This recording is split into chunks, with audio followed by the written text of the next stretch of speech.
Bruce Lee's first kung fu teacher was not Yip Man. What you talking about, Willis? What I'm saying is that when Bruce Lee started learning Wing Chun Kung Fu from Yip Man, he'd already been studying Kung Fu with somebody else. Now, when Bruce Lee fans say that Bruce Lee's first art was TAICHI Chuan, and I talked about this in a previous video about Bruce Lee's long history with Tai Chi, but look, I'm not talking about Tai Chi either. Bruce studied some other Kung Fu when he was younger, and I think knowing this about Bruce Lee could shed some light on some of the things Bruce looked to accomplish, and why he left such a lasting impression on the world after he passed at the early age of 32. Did you study with any famous sensei?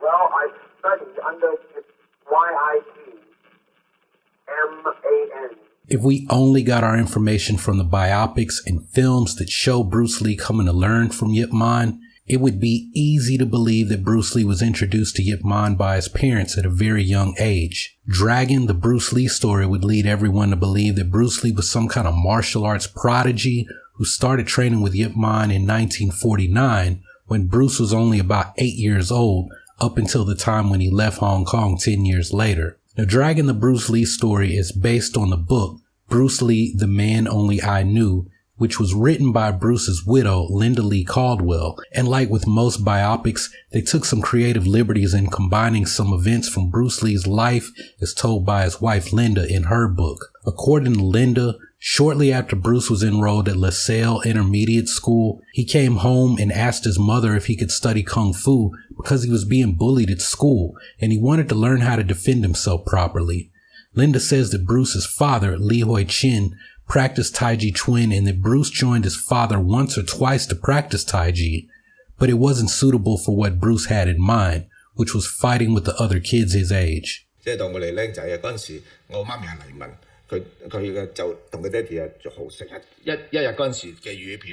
Linda said that Bruce's mother agreed to pay for Bruce's lessons, and thus he began studying Wing Chun with Yip Man when he was 13.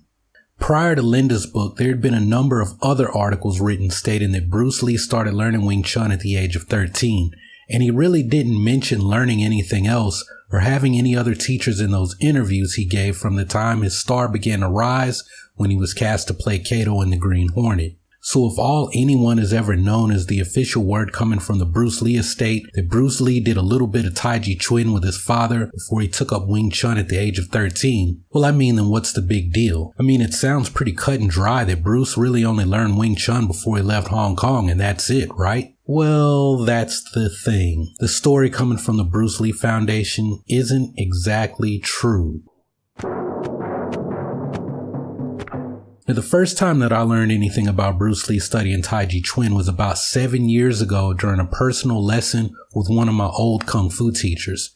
He said that Bruce's father tried to teach him Tai Chi, but he found that Bruce had the wrong attitude, so he stopped teaching him. Now, I mentioned this in another video about Bruce Lee and his history with Tai Chi, but something that I didn't say in that video, and something that Linda's story doesn't make clear, is that Bruce Lee was not learning Tai Chi from his father. Okay, first off, Li Hoi Chin started taking Bruce with him to Tai Chi classes when Bruce was 7 years old. Now, at this point in Bruce's life, he was just starting to make movies, and he was spending a lot of time early morning at these studios with his father. So to extend their father-son time together, Li Hoi Chin thought that it would be a good idea to take Bruce to his Tai Chi classes to help with Bruce's hyperactivity. I mean, his nickname was Never Sit Still for a reason. Little Bruce Lee was all over the place. Also, this was allegedly Wu-style Tai Chi. Wu-style TAICHI Chuan with a bunch of old men early in the morning in a park is going to be really boring for a 7-year-old kid who's already hyperactive. Look, y'all, I have taught Tai Chi classes. I know 2 different Yang style Tai Chi forms. I practice and I'm planning to teach an internal martial art right now. That means that I really love this stuff. And look, man, I almost fell asleep when I was trying to watch a Wu-style Tai Chi guy perform his routine at the last World Tai Chi Day event that I attended in Nashville back in 2019. So if Bruce didn't actually learn Tai Chi as a kid, well then, I mean, where's the lie? Where did Bruce really start learning Kung Fu, and how did I find out about it? In 1959, Bruce Lee came to Seattle. That's where I met him. Well, just like in my video about Bruce Lee's real judo instructor, the answer to that question also came from Bruce Lee's first student, Jesse Glover. Pretty early into their friendship, Bruce told Jesse that his first exposure to martial arts came through his father's association with other Chinese opera actors who had to use a lot of their kung fu moves in their performances. Bruce said that as a kid, he would ask some of his father's friends to show him some moves and that he would practice them in secret away from the rest of his family. Well, Bruce went on to say that he had really strong feelings for Hung Kyun, or Hung Gar, the style made famous by the Chinese hero Wong Fei Hung. Bruce was impressed by its reputation for strong footwork, powerful punches, and the feats of strength attributed to various experts of that style. So the question is, well, what happened with Bruce's fascination with Hung Gar? Well, Bruce said that he was actually practicing this style, but he got into a fight with someone and things didn't turn out too well for the little dragon. So he started seeking out a method that might be more suited for him. So Bruce dropped Hung Kyun for Wing Chun after a fight didn't work out in his favor. And for me, that raises two questions. One, how much Hung Gar did he actually know? And two, who taught him? Well, that first question we'll probably never get an answer to because there aren't too many of Bruce's students left, and none of them are talking about Bruce Lee training Hung Gar. And real quick, I just want to say rest in peace to Leo Fong, who passed earlier today at the time that I'm recording this video. But back to what I was saying, we're getting this information from Bruce's first student, Jesse Glover, from some of their very first conversations in 1959. As a kid, Bruce Lee was a big fan of the Wong Fei Hung movies, and so he would have been enamored with that style that Wong Fei Hung mastered. According to Bei Logan, Cho Tat Hwa and Shuk Kin were two regulars in the Wong Fei Hung movies who also worked with Bruce's father. Now, you may recognize the name Shuk Kin as the actor who played Mr. Han in Enter the Dragon. And there's a cool connection that I'm going to bring up in a minute, so keep his name in the back of your mind for a moment. But anyway, with Bruce's father being so close to actors who played in the Wong Fei Hung movies, you know what that meant for a kid like Bruce, right? It meant that he was going to sneak on set to see what these guys were doing. Well, it turns out that Kwon Tak-king, the actor who portrayed Wong Fei Hung on and off for 40 years, was also friends with Bruce's father. Now, when I initially came across this information, I was thinking, oh snap, Bruce was learning Hung Gar from the actor who was actually playing Wong Fei Hung. Except that Kwon Tak-king actually studied Bak Hok, or Tibetan White Crane Kung Fu. Now this is kind of funny because that's the Kung Fu that David Chin was also studying at the time of the Wong Jack Man fight. And I'm going to be talking more about that Wong Jack Man fight in a later video, like some of you guys have been asking me. But I kind of talked about it already in the Tai Chi video that I mentioned earlier too, so you might want to check that out. But as I was saying, Kwon Tak-king studied Tibetan White Crane and he only learned enough Hung Gar to make the action look believable on camera for his fight scenes. So I ruled out Kwon Tak-king as the person who taught Hung Kyun to Bruce Lee. So that only left one person, Siu Hon San, who played in a lot of the old Wong Fei Hung movies. Siu Hon San was a student of the Jing Wu Association, or Jing Mo Mun, as it was called in Hong Kong. Jing Mo hosted a lot of different styles under one roof, and I believe that Hung Kyun was one of the styles that Siu Hon San studied.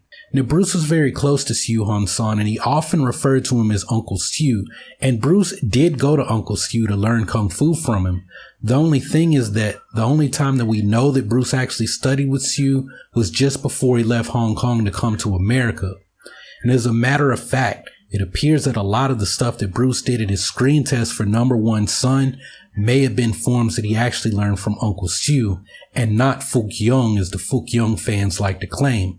And also the Northern Dam Dui demonstration that Bruce performed at the first Ed Parker International and again in Enter the Dragon, that was all material that Uncle Siu taught him.